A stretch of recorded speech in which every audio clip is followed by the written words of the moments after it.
मेरे दोस्तों, middle east में इस वक्त भौचाल आया हुआ है। बहुत बड़ी बड़ी अपडेट सामने आ चुकी हैं। कल रोजे आशूरा था, इसलिए आपके सामने कोई भी लेटेस्ट अपडेट या कोई वीडियो नहीं रख पाया, लेकिन आज जो कुछ है वो आप तक पहुंचा रहा हूं। इसके बाद मैं बहुत जल्दी आपके सामने एक और बड़ी खबर लेकर आऊंगा, वो जरूर सुनिएगा। सबसे पहले तो यह समझ लीजिए कि लेबनान की जो सरकार है, लेबनान की जो आर्मी है, वो इस वक्त अपने मुल्क में किस तरह का खेल खेल रही है उसको समझिए। अब लेबनान की आर्मी के खिलाफ वहां की आवाम उतर गई है, क्योंकि उन्होंने अपने आप को पूरी तरह से इजराइल के हाथों सौंप दिया है। क्यों? क्योंकि अब लेबनान में इजराइल के फौजियों को रहने का ठिकाना दिया जाएगा, जिसके खिलाफ लेबनान की आवाम अब बाकायदा तौर पर अपनी हुकूमत के खिलाफ आवाज उठा रही है। और इसी आवाज उठाने को लेकर वहां लोग मारे जा रहे हैं, आगजनी भी हो रही है और वहीं लोग निशाना भी बन रहे हैं। दूसरी ओर ईरान का हमला, अमेरिका के एयरबेसिस पर, मिलिट्री ठिकानों पर ईरान का हमला, और फिर ईरान पर अमेरिका का हमला।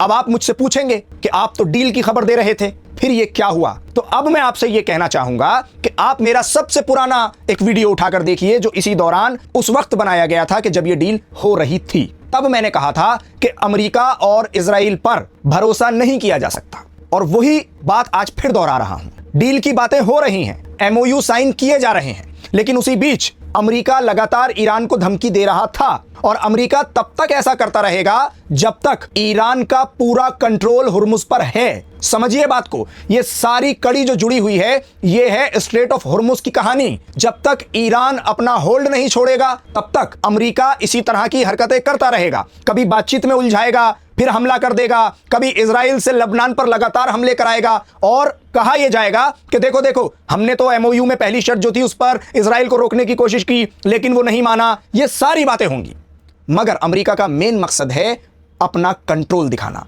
और ईरान ऐसा होने नहीं देगा। ईरान साफ कह चुका है, स्ट्रेट ऑफ हुर्मुज पर हमारा पूरा कंट्रोल है, और उसके लिए अब यह जंग बाकायदा तौर पर इस तरह से सामने आ रही है। डील एक तरफ है, लेकिन डील के दूसरी तरफ की जो कहानी है वो इस तरह चलती रहेगी। तो ये दो अहम और बड़ी अपडेट जो मिडिल ईस्ट पर, खासतौर से ईरान, इजराइल और अमेरिका और लेबनान, इनके बीच क्या कुछ इस वक्त चल रहा है, ये लेटेस्ट अपडेट है। बहुत शुक्रिया मेरे साथ इस खबर पर जुड़ने के लिए। ये एक शॉर्ट वीडियो है, इसके बाद जल्दी से एक खबर और आप तक पहुंचाने वाला हूं। अगर चैनल को सब्सक्राइब नहीं किया तो सब्सक्राइब करें, बेल आइकन जरूर दबाएं।